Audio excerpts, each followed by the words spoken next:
So here's what we're doing today. Firstly, we're going to finish off chapter 4. So the last chapter of chapter 4 is just figuring out the equations from your graphs, and considering we've got all different types of graphs, we're going to be figuring out the equations of all of those different types of graphs. We're also going to be giving back the quadratics test and application task. Now, the test and application task, if we've got time, I'd like to go through some of the multiple choice questions in particular, and the application task. If there's no time, then the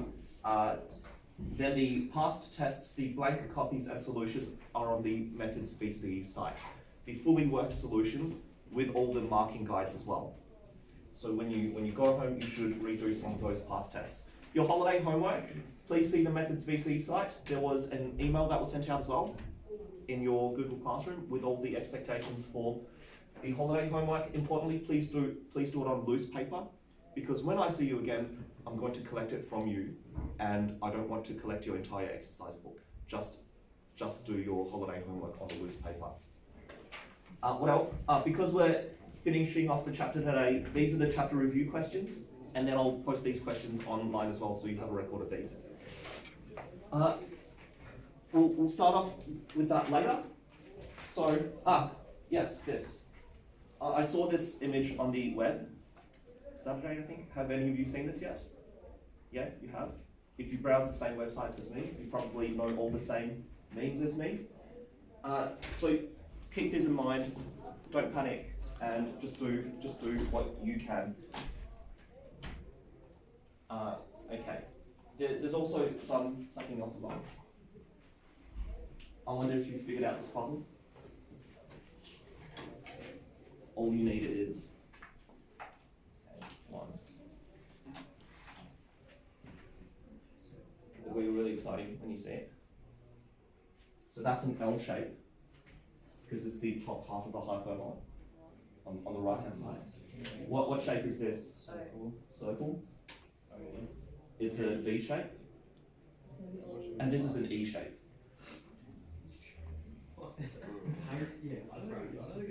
One.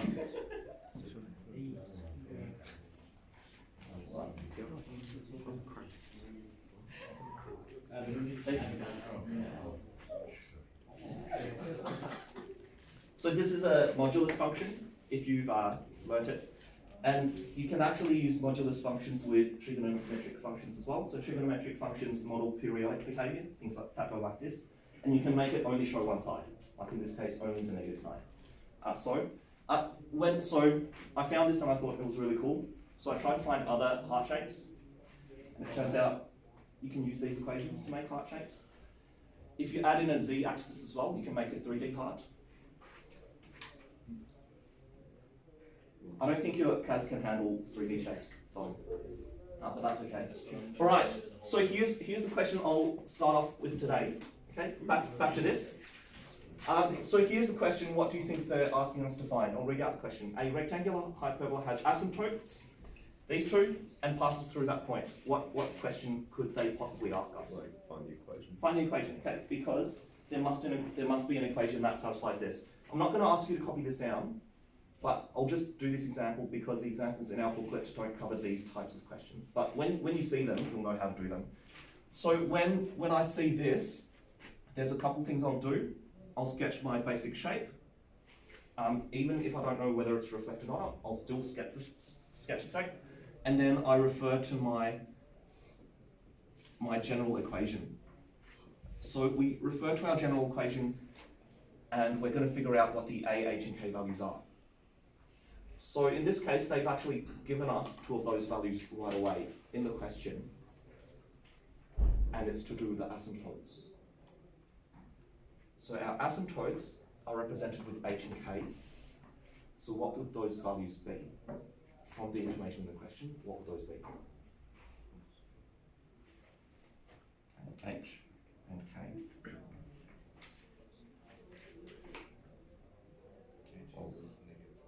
H equals -4. How do you know? Because that's one of the asymptotes. Yep, that's where the asymptote is, isn't it? So it's being translated across by 4 units in the negative direction, -4. And what about the value of K? Yeah, it goes up by 7. So the asymptote y equals 7, it goes up by 7. So once you've got these, you can sub them in. Sub. And we have y equals a over x minus -4, which is plus 4. Please be careful with your double negatives. And then plus 7. And the last thing to find is our a value. Okay, we only need our a value now. So what else can we do with this equation using the information? Sub in -5, 8. -5, 8, great, that's this point. So sub -5, 8, so we have 8 equals a over -5 plus 4 plus 7, and then we figure out what a is, and then we place it back in our equation. We've done these kinds of questions before, haven't we? Yeah, right, with parabolas and straight lines. Now it's just about identifying the correct formula to use based on the information they give us. Okay, so we're going to navigate to our exercise now. It's going to be quite quick. Most of it is just learning a few bits of new algebra that's going to help us solve new kinds of equations. So let's work through these examples.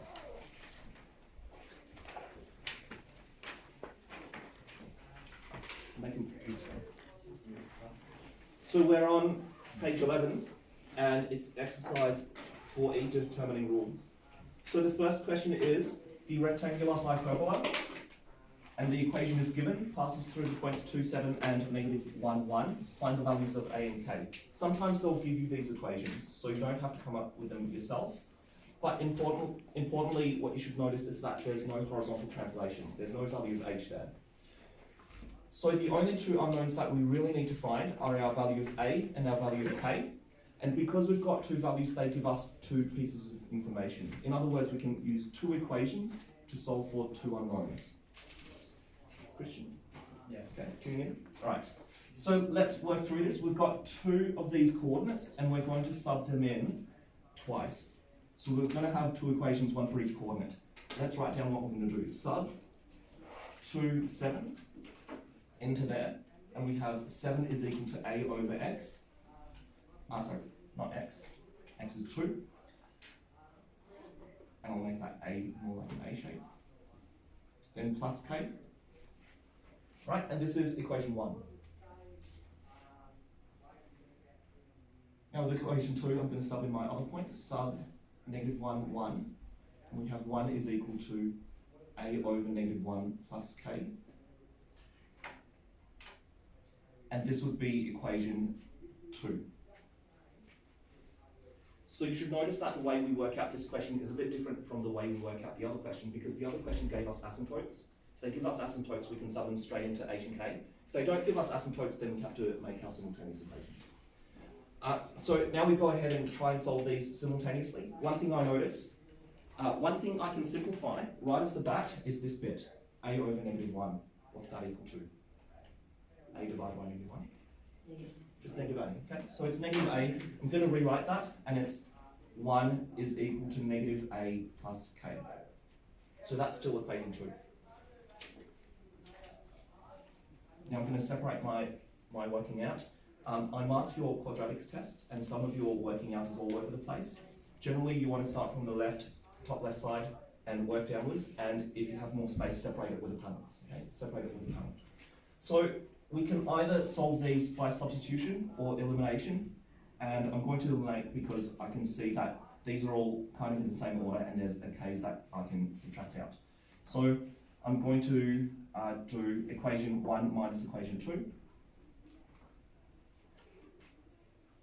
So I'm going to go ahead and subtract each part separately. So we have 7 take away 1, which is 6.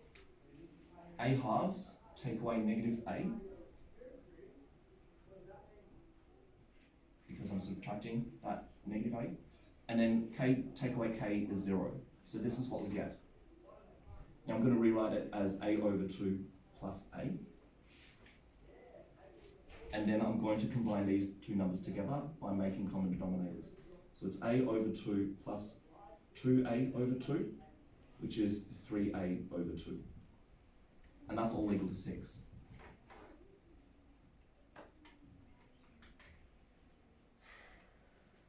And And the last bit to do is just figure out what a is. So I'm going to multiply 2 then divide by 3. So that becomes 12. 12 divided by 3 is 4. A is 4.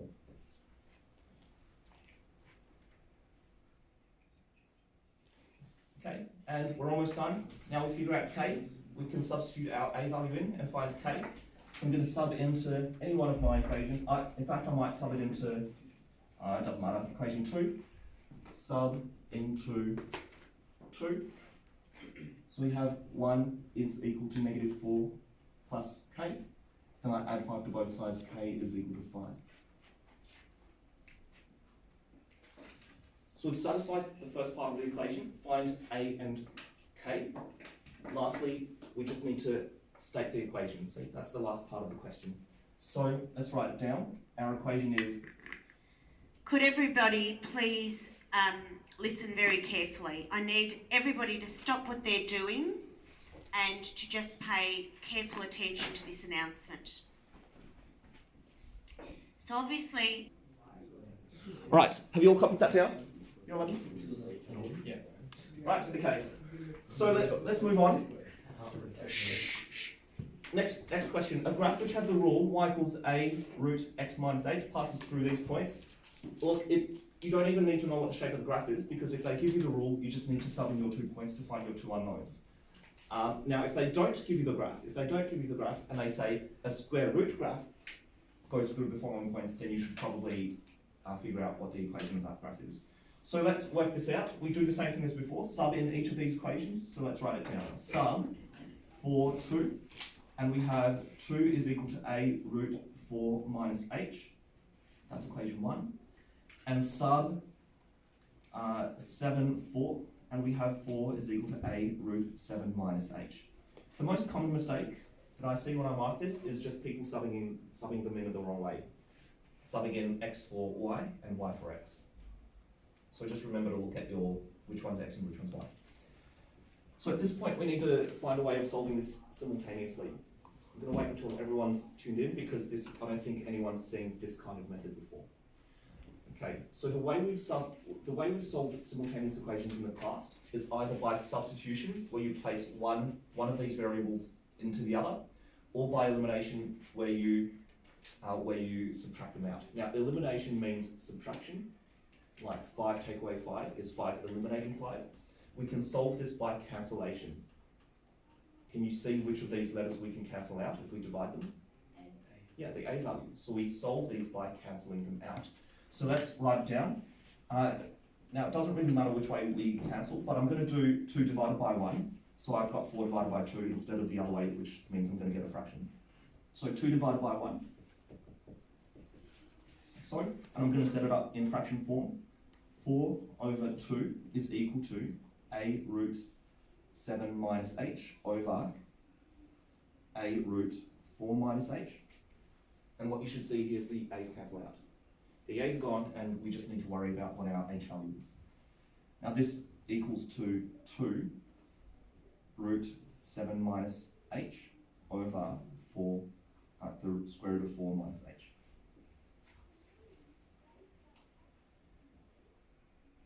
Any ideas on what to do next? What about that square root? Right, square the square root, and square the other side as well. We get 4 is equal to 7 minus h over 4 minus h, and this just becomes a linear equation that we can solve. So let's do that by multiplying the denominator on both sides. 4 times 4 minus h is equal to 7 minus h. So it's 16 minus 4h. Bring all the h's to one side and all the numbers to the other. We have 9 is equal to 3h. So h is equal to 3.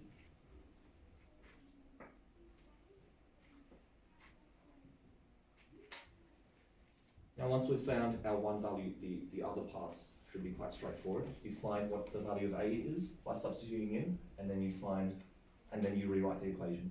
So let's substitute h into equation 1, because I think that's going to make an easier number. 4 minus 3 is 1.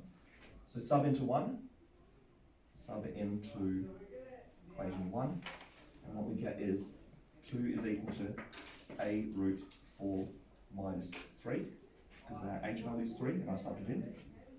2 is equal to a times the square root of 1, which is just 1, so that's a, which means a is equal to 2, and our equation is y is equal to 2 root x minus 3.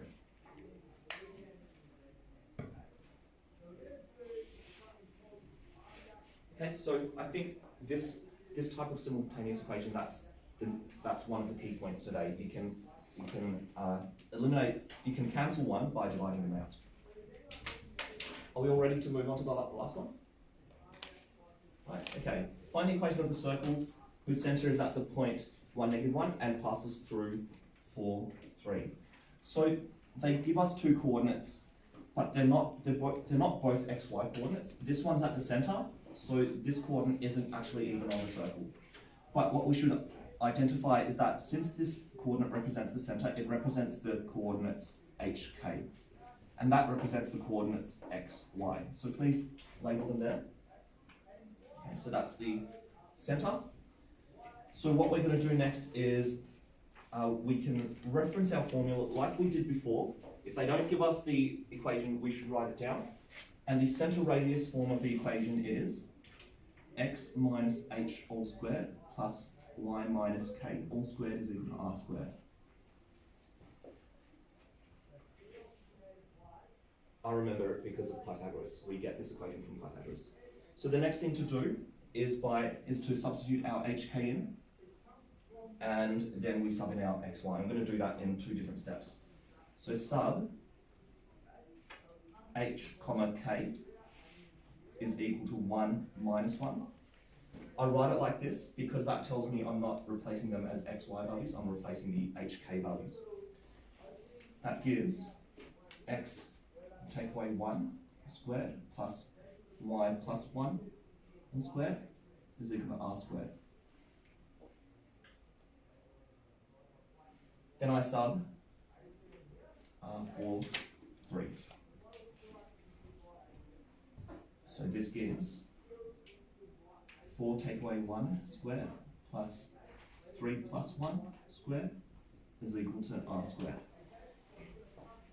And it's really nice to see that we have an equation with just one variable and we can solve for that radius variable. Okay, so let's figure out what the radius is. I'm going to apply my BODMAS. So this is 3 squared is 9. This is 4 squared is 16, which is r squared. So r squared is 25.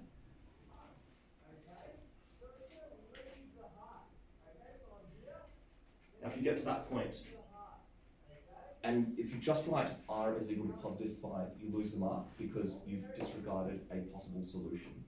Okay, so you need to write both solutions down. R is equal to plus or minus 5. But since the radius is a measured value, it's a measured quantity, so we can only take the positive 5 value. R is equal to 5, and the reason is R is greater than 0.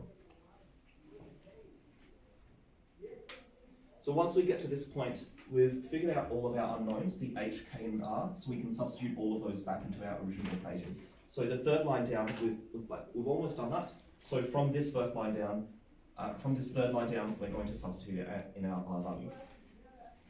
So what we get is x minus 1 all squared plus y plus 1 all squared is equal to 25.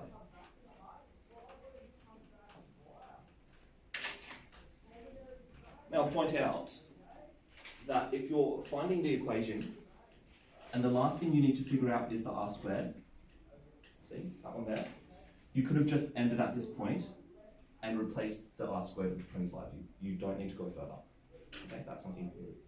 But I went further because I like to identify exactly what radius is. Now there's one more question that I'll ask you to copy down, and I'll rub this off to let you copy it down. Now before I rub this out, keep in mind that if they give you asymptotes, or if they give you endpoints of a square root graph, or if they give you the centre of the circle, then that basically means you've got the h and k values already, so you can sub them straight in. Now I'm going to rub this off, and there's one more circle question that I think is worth going through. So here's the equation. Here's the question. Question: a circle touches the x-axis and intersects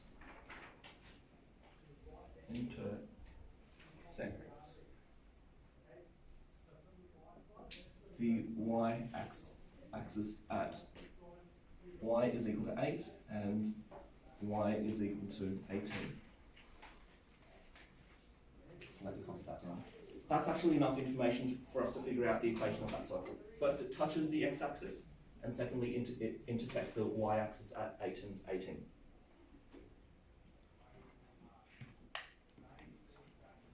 So let's write down the question. Find the equation. Find the equation, bracket S, of the circle. Now I've added the plural S at the end because it turns out there's 2 circles that can fit that description. So you're going to have to do a few questions on that. And when we get this sort of question, I reckon the best thing to do is sketch a diagram. Sketch a diagram with all those information and see what values we can get out of it. Okay, now it's going to be a basic diagram, so don't spend too much effort drawing this. But I know that it's going to touch the x-axis and it's going to cross the y-axis at 8 and 18.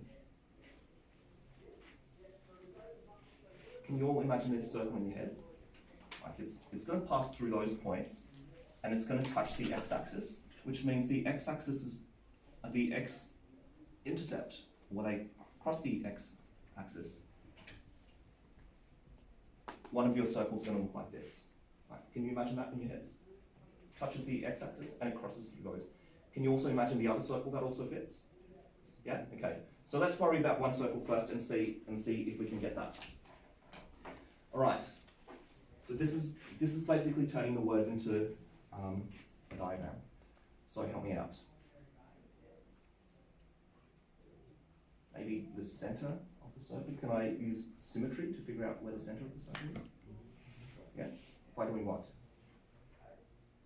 Yeah? Well, could you find the y center by like finding average of 18 and 8? Yeah, the average of 18 and 8, that's going to tell us where the y coordinate of the center is. That's exactly right. So that's the y coordinate of the center, and notice that it's exactly the same as our k value. Our k value is how much it goes up by. So the k value is equal to 8 plus 18 over 2.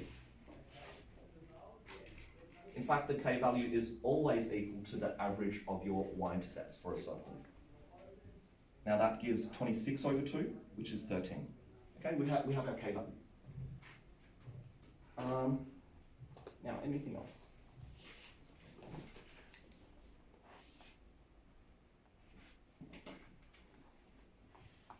Maybe on my diagram I'll label this down. Radius. K is equal to 13. Who says radius? Yes, exactly right. How do you know that's the radius? Or what is the radius? It's just half the diameter, Yeah. And do you know what the diameter is?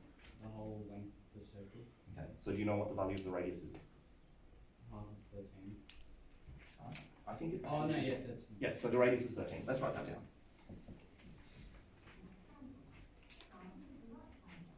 So it's kind of a puzzle where you have to look for the hidden information. Well, and the last one's going to be, it involves a bit more. So I'm going to lay it out. And here's a problem-solving strategy that you can apply. Are we happy with the fact that if this is the radius, then this is also the radius as well? Yeah. Okay. So the radius of the circle should be the same to any part of the circumference. So I'm going to call that 13. What else am I going to do? What if I connected it to this end here? Would that also be the radius? Yeah? I'm going to call that 13. So I'm trying to make a right angle triangle because I'm trying to figure out where I am horizontally, where my center of the circle is horizontally, my value of h. Now, maybe one more here. Is it possible to figure out this bit of the right angle triangle? Yeah. What's the value of that? 5. Yeah, because it's half of the difference between 18 and 8, so that's 5.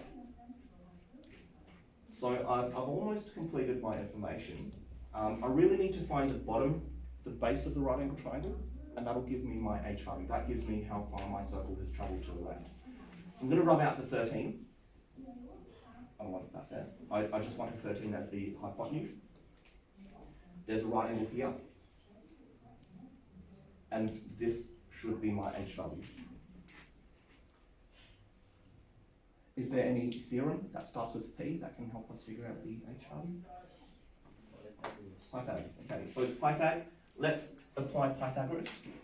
So I'll walk you through the steps again. This should be your problem-solving strategy. As soon as you have one radius, then you have all the radiuses.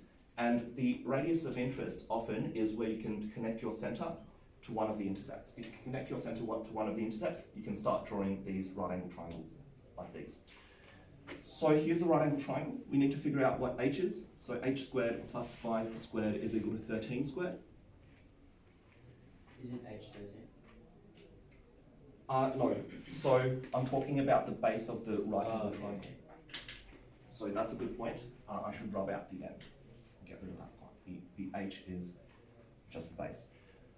Now, if you're familiar with your Pythagorean triads, you can probably tell that this should be 12. Otherwise, you can solve it. 13 squared is 169. 5 squared is 25. So h squared is equal to 144. H is equal to plus or minus 12. Okay, that's interesting. Our h value is plus or minus 12. Do we only accept the positive solution? No. No, because h isn't a measured value like our radius. H just tells us our horizontal translation. So can you see that? If our value of h is 12, the negative version takes us to the left side. And the positive version gives us the other circle that's on the right side. So both of those solutions are valid. The negative 12 shifts the circle to the left. The positive 12 shifts the circle to the right. So I'm going to draw it, I'm going to overlay it here. That's this circle. See the two circles?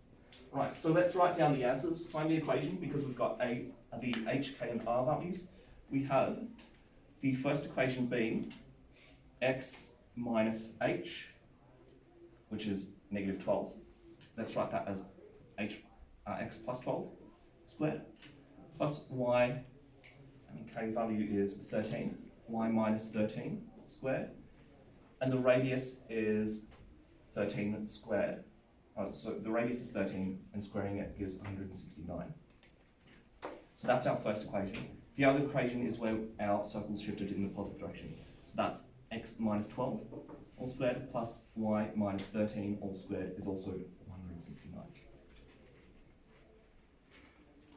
I hope you've copied down a clear diagram of how we problem solve these kinds of equations. Okay, keep in mind a few things. If they give us multiple intercepts, then the average of that can give us the center of the circle. In addition, if we know what the center of the circle is and we know what the radius is, the radius can be pointed anywhere. So we've come to the end of this exercise. Any questions with this so far? If not, then the chapter review questions are placed here. For chapter 4E, it's all even questions. What I'll also do is I'll give out your tests now, your quadratics tests, and if there's any questions that we have in the remaining time, then we can go through it in class. I'm going to hand this out now.